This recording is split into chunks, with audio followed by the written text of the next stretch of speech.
Okay, so if you know me, you know that I love what I do and I'm a workaholic. So if I ever have a chance to get away, I can't go too far away without my kids and without being so far away from work. The Adelphi is my go-to. What's really great about the Adelphi is that it has everything you need. It's right there on Broadway.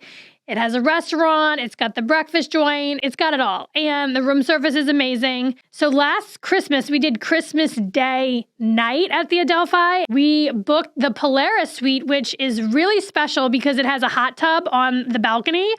And the kids loved it. It was so much fun. We ordered room service and it was just like the most special thing. And again, it's got a jacuzzi. I mean, who doesn't want to use a jacuzzi at the Adelphi? If you don't have the opportunity to stay at the Adelphi, you can still go and hang out in their lobby or eat at their restaurants. The best sushi in town, by far, I believe, is at the Adelphi. You should get the rainbow roll. You can thank me later. It's delicious. It's absolutely the bomb. If you are local and you need a night off or a night away, don't go too far. Go right there to the Adelphi. Book yourself a room, have dinner there, have breakfast in the morning, and you'll feel like a totally different person when you wake up.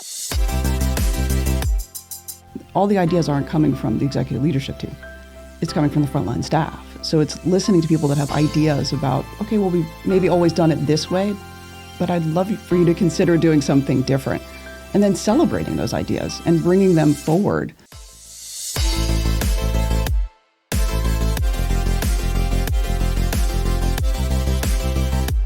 Welcome to Seriously Catherine, a podcast about taking your business seriously, but not yourself.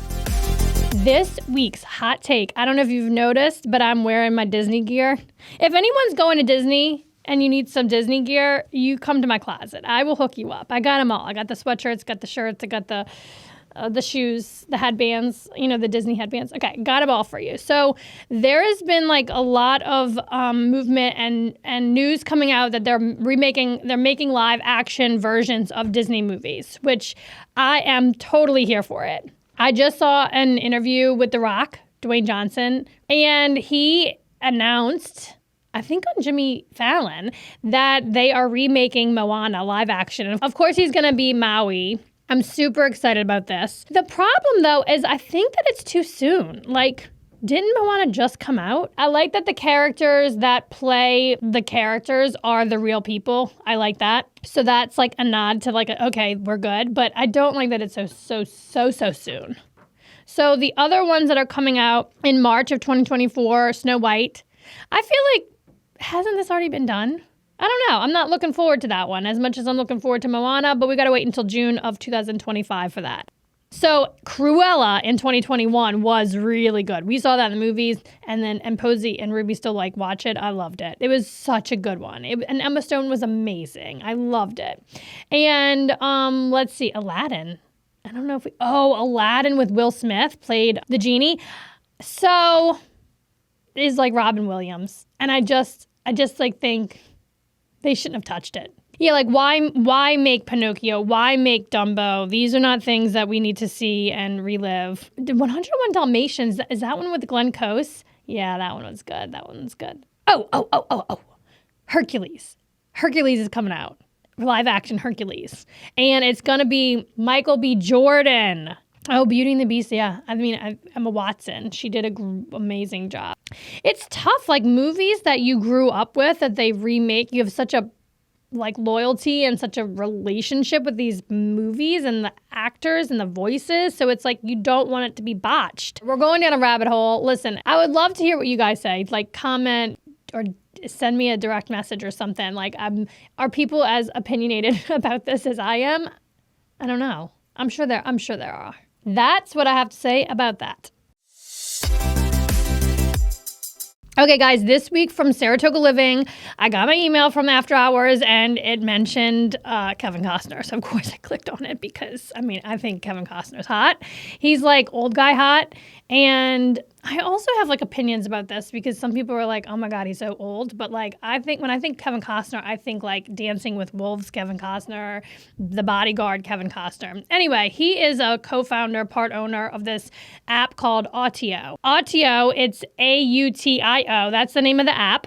And it's this app where it's, built for road trippers. So you can join the app, and then when you're driving through the Adirondacks or the Capital Region or Saratoga Springs, you can click on stories and it'll tell you about the area that you're road tripping in, which I think is pretty cool. So this area is so historic. There's so many stories. So they're essentially giving us some homework to go in and submit stories of our area. The stories have to be between 350 and 450 words. I mean, and think about like these stories have to be useful information for someone road tripping. So something that like would be interesting to hear. I think ghost stories are super interesting to hear. So, and we know we got a lot of those because of the battlefield and the Adirondack. I mean, there's so many stories in this whole area. I mean, we are where it was happening back in the day. So lots of stories I'm sure are going to come through the woodwork, and they might be picked up by this app so that when people are road tripping through the Capital Region and Saratoga, your story might be narrated, not by Kevin Costner, but by the app, and I think that's pretty cool. So you should submit your stories, and also I just really wanted to take this opportunity to talk about Kevin Costner and how I just think that he is so dreamy. And he's now like the big star of Yellowstone, which I did recently start watching. So like, please no one ruin it for me. I'm really only in season 2, like the beginning of season 2. Oh my God. But I just like love Kevin Costner. Okay. So Kevin Costner is on record saying that audio is the biggest or could be the biggest thing he's ever been part of. And I mean, come on, man. Don't discredit everything that you have done up until this point, okay? I think Yellowstone's probably the biggest thing that he's done. But old school people might disagree. I mean, Dancing with Wolves was amazing. This week's guest on Seriously Catherine is Jill VanKuren, and she is the CEO of our local community hospital, Saratoga Hospital, and I'm so excited to hear her experience moving to Saratoga and hear what she's got going on. So let's get into it. You're the newest CEO at Saratoga Hospital, and so you came on right after COVID, but obviously still dealing with a lot of the COVID impacts. And also, and correct me if I'm wrong as far as timeline goes, was the merger already with Albany Med that you came in on, or you sort of had to manage that as well? So that happened before I came in. Okay. And it's kind of a nuance. It's not a merger. It's an affiliation. So we're still a wholly owned local entity in partnership with Albany Med. Okay. So what does that mean? And how is that different than before there was an affiliation? So the affiliation is a partnership as opposed to a merger being all of the assets coming together and control shifting to the centralized group. Yeah. So that would be similar to other organizations where they're controlled by a common leadership board, typically outside of the state that you live in. Okay. We still have a local board that is the authority over our particular hospital and all of its ambulatory services. So I report to the board, not to Albany Med. Got it. I like that. Mm-hmm. Yeah. And like we have an affiliation at Pallet. It's a reciprocity with other co-working spaces. So it's a partnership, and you have to sort of like, your missions and values are aligned, and you can sort of like piggyback off each other when you need extra resources or expertise. And it goes both ways, right? One of the big benefits of being part of the system is that collaboration. So we can have a common electronic medical record, and that's a big focus for us this year. We can purchase services together. We can purchase supplies together. We can negotiate with insurance companies as a group. Oh, cool. So that's the biggest positive aspect. We can also share resources with physicians who can collaborate amongst the different affiliate hospitals and kind of move within our organization more smoothly. Yeah. Because we have some common practices, common protocols. It's just a different way of working together. Yeah, well, I think it's a better way too. I mean, I think and I would love to hear your perspective because you are a transplant like I am, right? We are not from the area, and sometimes it can be sort of hard to tap into a community that is so close-knit. But one thing that I noticed when I moved to Saratoga is this sort of like division between these different entities. And I think that was 12 years ago. It's coming along, and people are starting to work together, and different, cities and counties are starting to collaborate. But it was sort of tough early on, and something I recognize that there's a lot of pride in each of these little cities and neighborhoods that we have in the Capital Region. And how do we start to work together and demonstrate collaboration and think of ourselves more of a region than these different cities in upstate New York? And I think having leaders like the hospitals working together certainly sort of helps that along, and then other people will follow suit. I think that transition from competitor to collaborator is transformational for us. So when you look at a decade or so ago, we were all trying to compete for the same market share, for the same business. That can be difficult, particularly in small communities.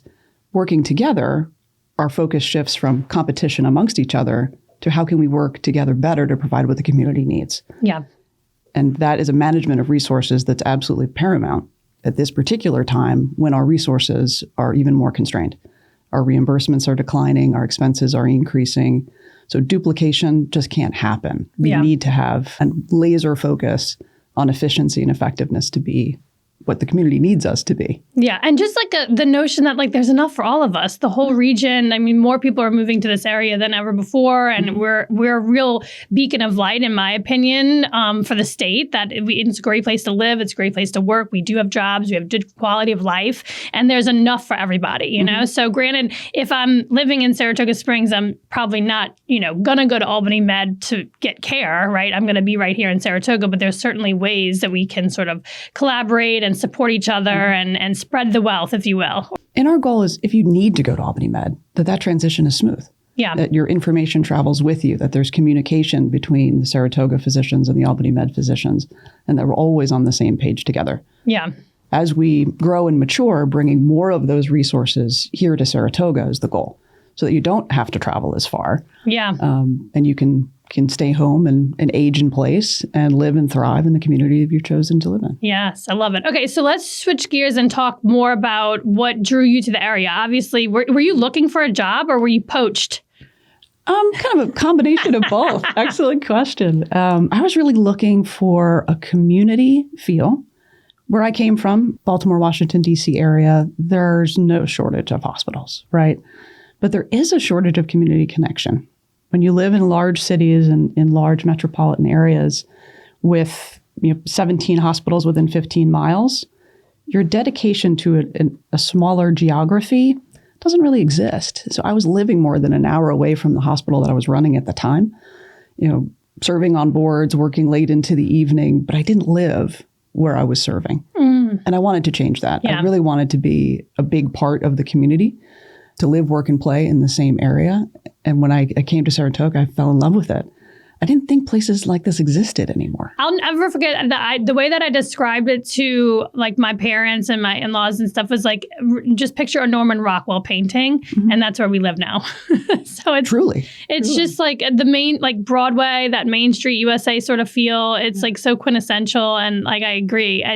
And also I'm from New Orleans, so coming from a community like that is so high need, under-resourced. I mean, the issues are endless there. To move to a community like this where it's like, okay, the issues are not endless, and there's just like a shorter gap to fill, right? And there's opportunity to be engaged in the community and involved in sort of the evolution of the community as it moves into the future. So that's what was really exciting when I got here. I thought like, wow, there's a place for me. And there's something to do for everybody.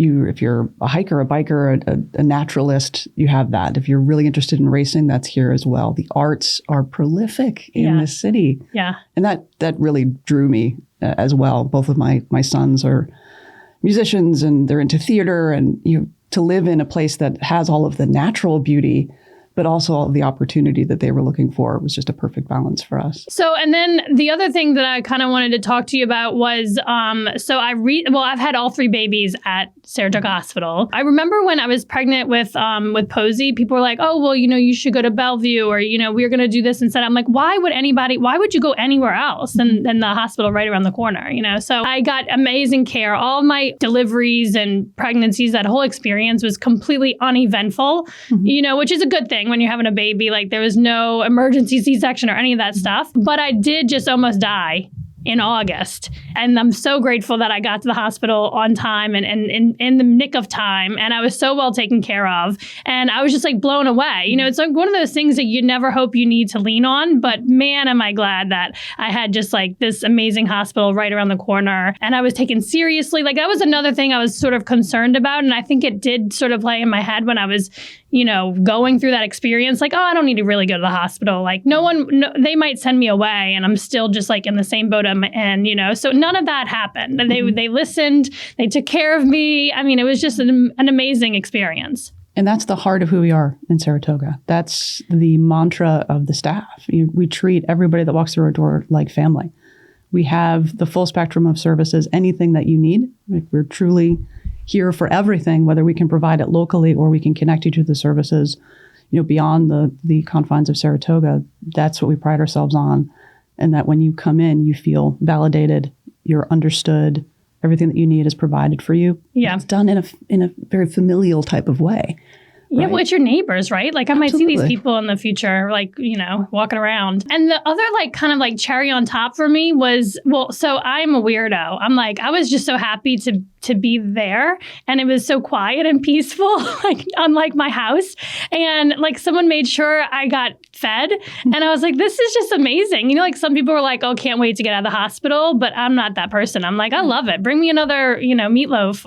I was Jello, just right? happy. Yeah. It's the one thing you really look forward to in a hospital is a hospital Jello. I love the food, the cafeteria food. But then also this woman, her name is Marcy. I can't think of what her last name is, but she came in the last day that I was there, and she was a chaplain or I guess a social worker for the hospital. And she sat with me for an hour just talking about I almost died, and people do die of what I had an ectopic pregnancy and had to do emergency surgery. I thought I was dehydrated, and of course, no, we're bringing you to surgery in the next 20 minutes. And I'm like, oh gosh, maybe I should call my husband and let him know that I've been at the hospital for a couple of hours. And now. he was out of town, right? He was out of town. Yeah, he was working in Plattsburgh at the time. What ended up happening was she showed up at the door thinking she just saw a name, didn't know who I was, but then recognized me because our kids went to pre-K together. Oh. So it's just one of those things. We live in this really small town, and everybody knows everybody. And so you might see that as a negative, but I see it as a positive. Everyone is your neighbor. Everyone is really thoughtful of how they're treating each other, for the most part.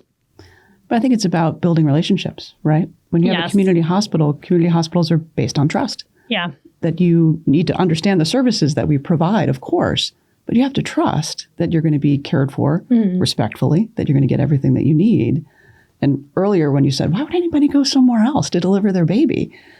That's exactly the point. Why would you go somewhere else when you can access those services here and know that you'll be treated very, very well and have that extra cherry on top, which is that community relationship, that you're being cared for by people that have a vested interest in this community. Yeah. So let's talk about you taking over. And I think this would resonate with a lot of listeners who are women who are trying to, level up in their career or their business, taking on, the goal or the challenge to come into a small, close-knit community. The new CEO of the hospital, the previous CEO was there for 17 years. So talking about relationship building and sort of fostering, continuing or strengthening those relationships that were already there intact. I mean, did you see or experience a lot of oh my gosh, who is this person coming in? Or, feeling just I would love for you to just sort of share that experience. What gives you the knack to take on a challenge like that?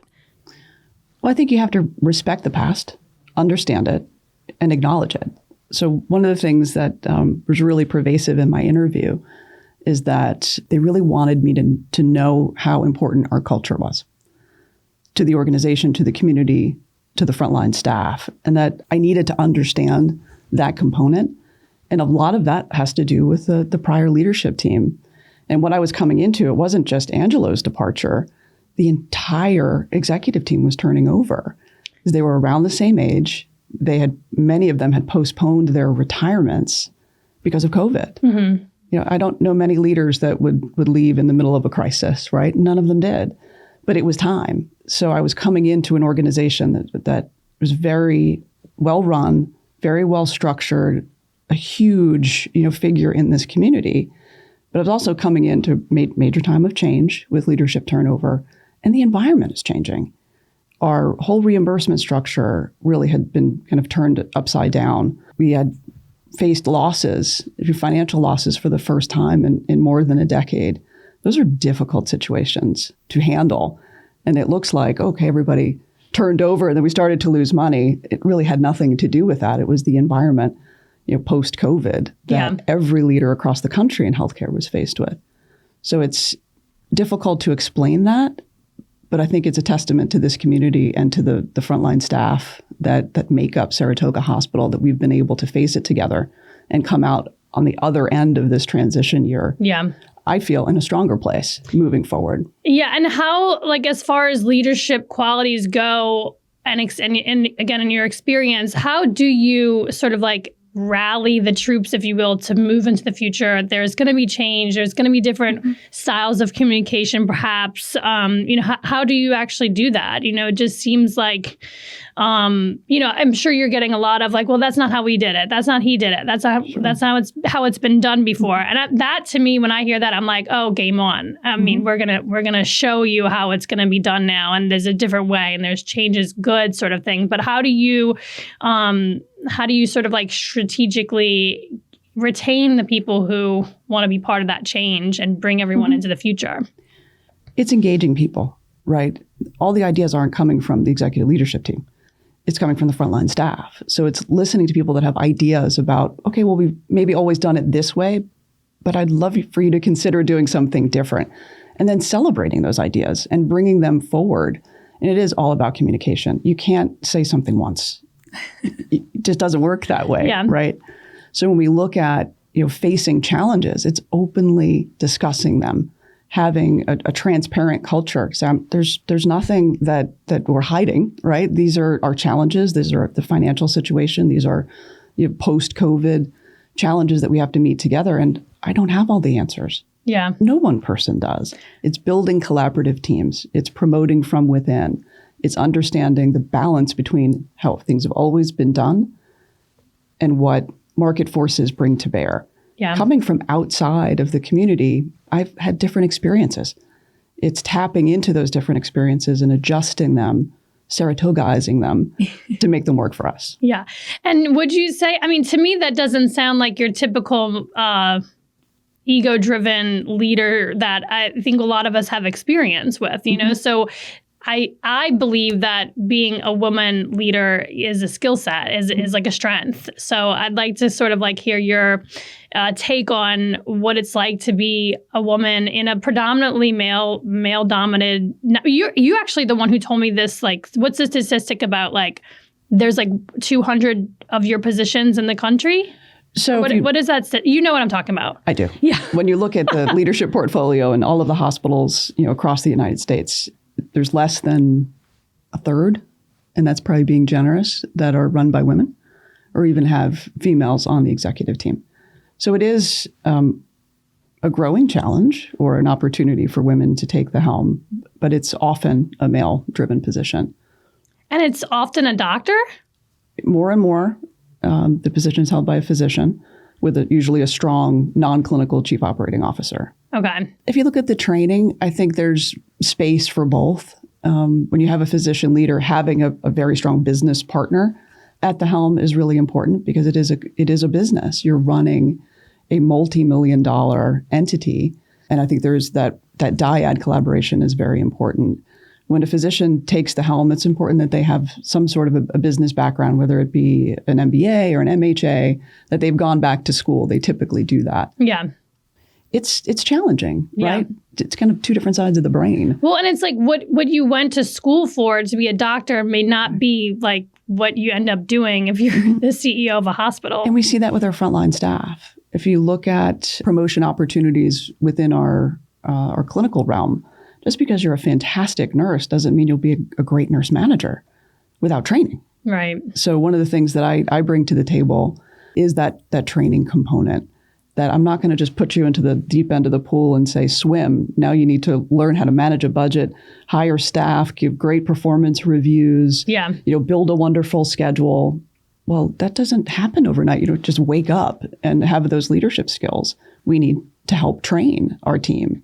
So one of the things that I started when I came in is leadership retreats. Mm-hmm. Time for us to spend together to do focused training and also get to know each other in a different way so that we can be a stronger team. And I think part of that, is being a woman and understanding that bond of the family is one of the skill sets that we bring as female leaders, is having a little bit of a different approach to that style of teaching, training, and supporting people, meeting them where they are, understanding their gaps, filling them so that they can be successful. Yeah, and when you talk about, retention and burnout, I think are big issues in the healthcare industry. Like I know, I have a cousin who's a nurse but a manager, and she's so burnt out. It's like the turnover of nurses is high, and it's hard to keep everyone so happy in that industry. It's just so emotionally hard and challenging, long hours. So how are you sort of combating that? And I know another thing too is, why be a nurse at Saratoga Hospital when you could be a travel nurse and make, so much more money, right? Or that's at least the messaging that I've been getting. So how do you keep everyone sort of like spirits high in such an industry and lifestyle that's so stressful? Connection to purpose, loving what you do, loving the people that you do it for, and having that community commitment is what makes us different, right? Living, working, and playing in the same place. You're a travel nurse, you're traveling. You are typically taking the worst assignment in every hospital that you're brought to. That was the tradition of travel nursing. The game changer that happened post-COVID is that the demand for agency nurses was so high that people were starting to travel within their own communities. So you're living and sleeping in your same bed, your kids are still going to the same school. When you're taking that position, you are traveling within 50 miles of your own home. That is very disruptive to our teams.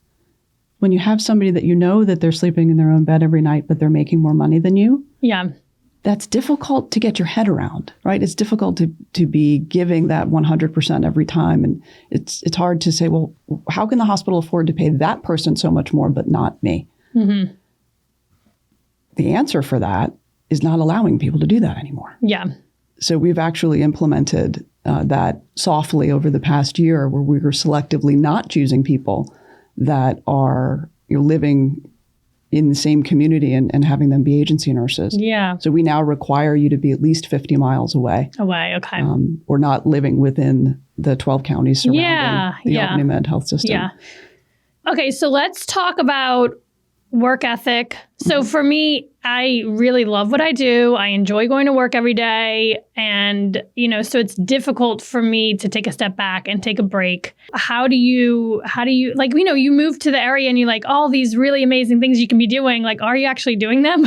Or are you just working all day, every day? I do work a lot, but a big part of this job also is getting out into the community and understanding why do people love it here. So I've had an opportunity to go to SPAC, a few times. I saw my first race, at this summer, which was wonderful. I'd never really experienced horse racing before. Yeah, it's wild, isn't it? Like how crazy people are over horse racing. It was a world I didn't know existed. Yeah. But it is a lot of fun. I have tremendous respect for what it means to Saratoga. Gotten out a little bit, hiking, biking, doing things like that. I do feel responsible for the ski season last year because I bought skis and I never got out. I think the weather just wasn't conducive. And this year I bought ice skates. So that's why the lakes haven't frozen over. Yeah, that's why we're having such a weird winter. I was all in on winter sports and it's just not happening. The weather's been wonky. I mean, even down in New Orleans yesterday, they canceled school because it was so cold. And guess how cold it was? It was 30. like 30 degrees. They canceled for that? Yes, they canceled school yesterday and I think today too, because the weather's so cold. I was talking to my cousin the other day who lives in Texas, and it was colder there than it was here.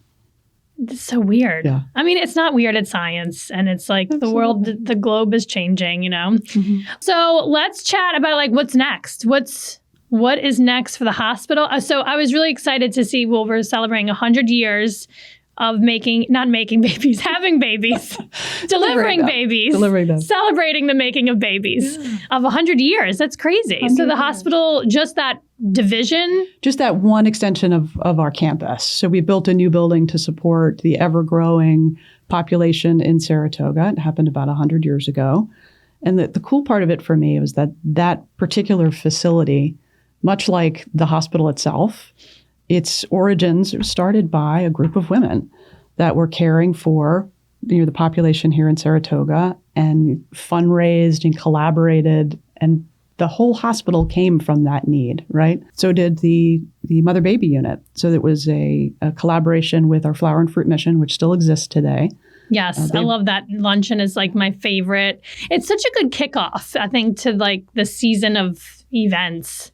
It's a beautiful event. It is really beautiful. It's so cool to see. It's just like, I think it's probably like 150, 200 women with beautiful hats. Beautiful hats. In Hollis Springs. I bought my first hat last year for that event. I love it. It was very large. I went all in. You can also buy a hat there. They usually have hats there. So if you get there, because I think sometimes it can be intimidating. I remember a couple of years ago, my friend was like, I am not going to that event. It's just too much. It's just like all those women. And I'm like, oh my God, you can just, it's so much fun. You sit with you can sit with people you know, or sit with random people, which, turn out to be friends. But because it's a small town.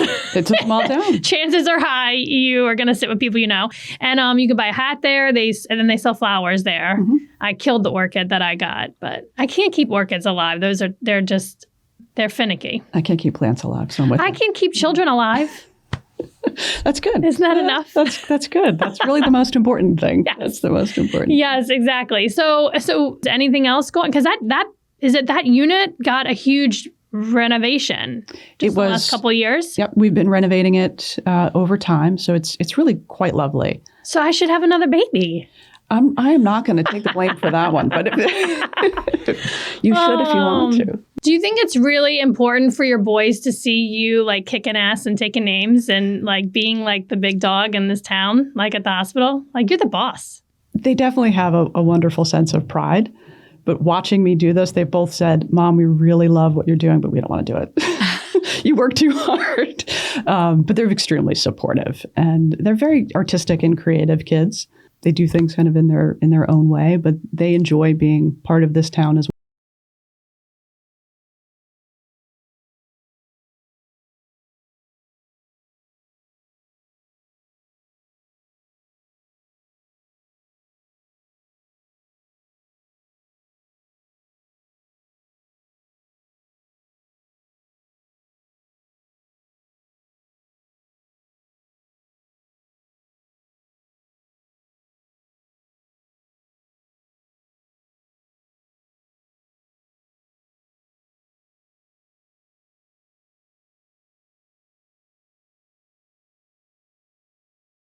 Example of there's nothing that they can't do. Yeah. They'll be equally supported by our family as they grow and mature on their own journey, but it's their journey, right? It's what they choose to do. And the message is communicate it, ask for help, set your goals high. And when you focus on them, they can happen. Yeah. And I'm living it. I love that. This is what I've always wanted to do. And then do you feel like once you've accomplished the goal, like for me, I just keep moving the mile mark or the goalpost. I just keep moving that goalpost. For you, are you content? Do you feel like, okay, I'm here now and now I can just be the best version of this I can? That's when the fun starts. Yeah. Right. Now, when I look at the longevity of this position, it's what will the next decade bring under the leadership of the team that I've built. What will we do? What will Saratoga look like 5 years, 10 years from now? And that's the structure that we're building. And I'm very excited about that. Yeah, it is an exciting time. As Saratoga continues to grow, I guess the partnerships with these other hospitals is so important because, the hospital really is basically downtown. There's not really more buildings you can build, right? I mean, it's like you just improve on what you have. Yeah, so tell us about that. So there's strength in having ambulatory services close to the hospital. There's a lot of synergies with that. So we would like to expand our ambulatory footprint, so our outpatient services. That is really where the need is right now. When you look at the use of hospital beds, it's usually more of the high-end services, secondary, tertiary care, things that you really need to be in an inpatient setting for. Okay. A lot of the services have moved to outpatient, and that proximity to other resources is really important. So we would like to expand on our campus. That is our intention to do so. But we also have wonderful locations in Wilton, the fantastic multi-specialty center down in Malta that has opportunity to grow as well. So it's not just one footprint, it's really the network that we're building, and that network that we're building that connects to Albany Med as well. Yeah, it's convenient. We have more than 40 locations in different buildings throughout the community and beyond, not just in the city, but out in the county. I don't want to build another medical office building. I want to build something that we call the Center for Successful Aging. So it's collaborative services that come together to meet the needs of our aging population. And when you look at Saratoga in particularly, who's moving to Saratoga? It's people that are nearing retirement, that are selectively choosing that this will be their home. Mm-hmm. And what resources do we need to make that process of aging more successful, right? Yeah. Nobody wants to live their life by their calendar of doctor's appointments. Because it's not just the person going to those appointments, it's the family members that are accompanying you as well. Mm-hmm. What I'd like to do is make that transition easier. Yeah, I like that too. The way to do that is to bring collaborative services together, to bring our wonderful new EMR to bear. And you think, well, why is it so important to have a combined electronic medical record? When all of your data is in the same place, that makes that collaboration a lot easier. It makes appointment scheduling a lot easier. Could you imagine actually having maybe 3 appointments on one day, having your lab work and your imaging work done before you see your physician, having your loved one accompany you and only have to take a half a day off of work instead of 3 half days, within a month? That can happen with the systems that we're putting together. So it's less about an office building and more about a transformational system of care that is now possible because of all of the work that we've been doing over the past decade. Yeah, I love this. I'm so excited. I'm excited to age successfully in Saratoga. Yeah. So how can, if patients do want to share a good experience or bad experience, how can they do that? A couple of different ways. You can recognize a provider through our foundation. We have a mechanism to do that. We also send out surveys frequently to capture your experience, or you can just work right through your office. That recognition of saying thank you, it goes such a long way with our staff. Any letter that comes to me, I do personally respond, and we share those letters with the staff. I read them at board meetings. It's really a nice moment to share that gratitude, as well as if there's an issue, we talk about how we've solved it as well. Yeah. Well, thank you so much for being here, and stay tuned. We'll do some more stuff together. I love it. All right, cool. All right, moms and dads, I got a parenting hack for you, and it's called the Hoffman Car Wash. If you are a member of the Unlimited Car Wash Club, you're in for a real treat because you can go for free, essentially, if you're paying the monthly fee. I don't know if we're doing any girl math or mom math here, but you pay the fee and you can go get a car wash as many times as you want. And it's one of those things that's like a multifaceted experience. If I'm with the kids, they love to ask the car guy, like if he can draw a little design on the window. They always play ball. They always do something fun. And then we go on through the car wash, and it's almost like this thing comes over my kids, like they're not psychopaths when we leave the car wash. It's like some sense of like therapy for them. Also, form of therapy when I am by myself and I need to go to the car wash because it's the only place I can scream out loud with no judgment. So if you are not already a member of the Unlimited Car Wash Club at Hoffman, you are missing out on a treat. This week's Facepalm Mom moment is unique because I actually traveled this weekend to go home without the kids, as you know, from last week I told you guys. And it was lovely. I had so much fun just like being on the airplane by myself and just having so much like alone time. It was blissful. And I'm actually going back in 2 weeks to ride in a Mardi Gras parade with my friends. So while I was down there for this like one reason, I also went to the Pelicans game, New Orleans basketball Pelicans game with my friend Brittany. I have never been to a Pelicans game, so I was super excited to go. They lost. But that night meant that I had to sleep at Brittany's house, and Brittany's just got a lot going on. She's got 2 yappy dogs. She's got actual pig as a pet that lives in their house. She has these 2 little boys. She's got a husband. She's got a job. She's like kicking ass, taking names. She's doing a lot of stuff. You think I'm busy, she's busy, okay?